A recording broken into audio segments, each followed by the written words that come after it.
Well, 1971, that's the year I was born, but 5 years prior to that, one missionary family from the States, Dave Markham and his family came to Japan, but they made a big sacrifice to come to Japan, and they came to our city, Kakugawa.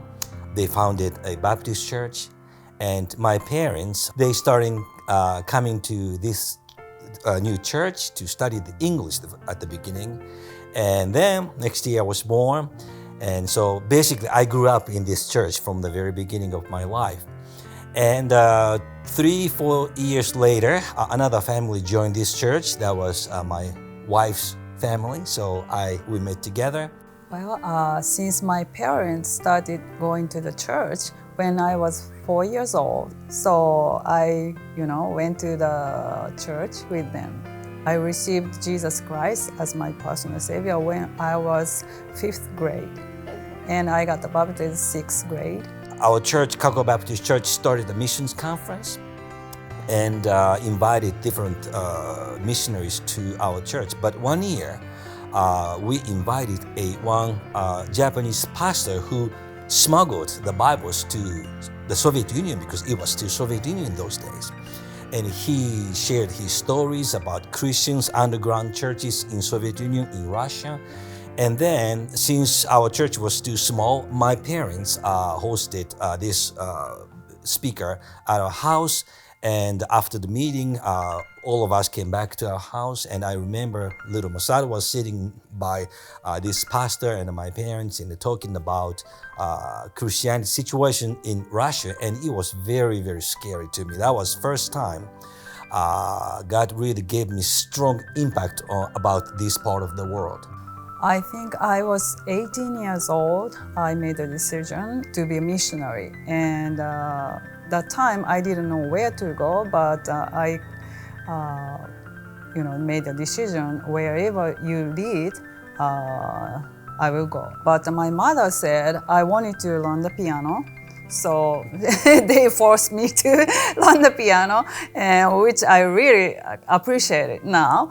But since 5 years old, I learned the piano. At the church, I started practicing and play at the service, and I started loving the piano. But when I became like a teenage years, I had friends who were not Christians, who were very smart and thinkers, and who challenged me with different difficult questions about Christianity, and I started asking myself, that's right. And I just couldn't find proper answers. So I started doubting about my Christian faith. And if there is God, why this happened? If God is all knowing, why He allows this to happen, all kinds of things. But when I was 18 years old, God spoke to my heart through one sermon which a pastor preached, which didn't provide all answers to my question, but which provided me very basic answer.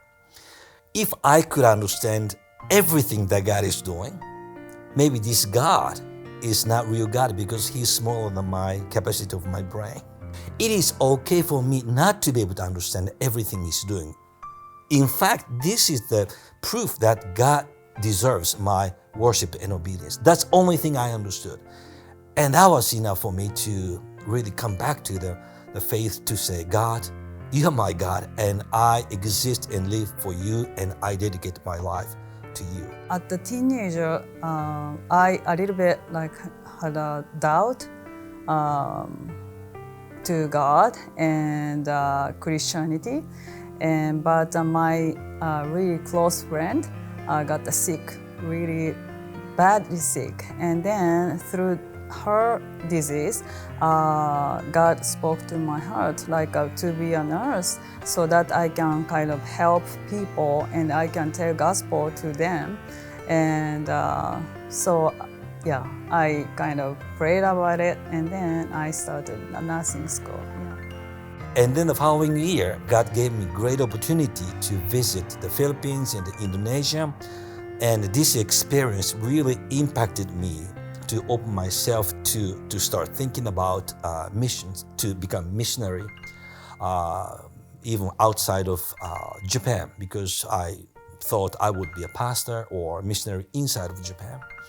And the following year, when I was 20 years old, 1991, the former Soviet Union broke up.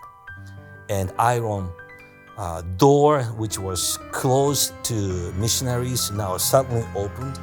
And this year, Kako Baptist Church starting praying and starting taking actions to do something for the missions to this part of the world. And I made a decision to go to this part of the world as a long-term missionary in the future.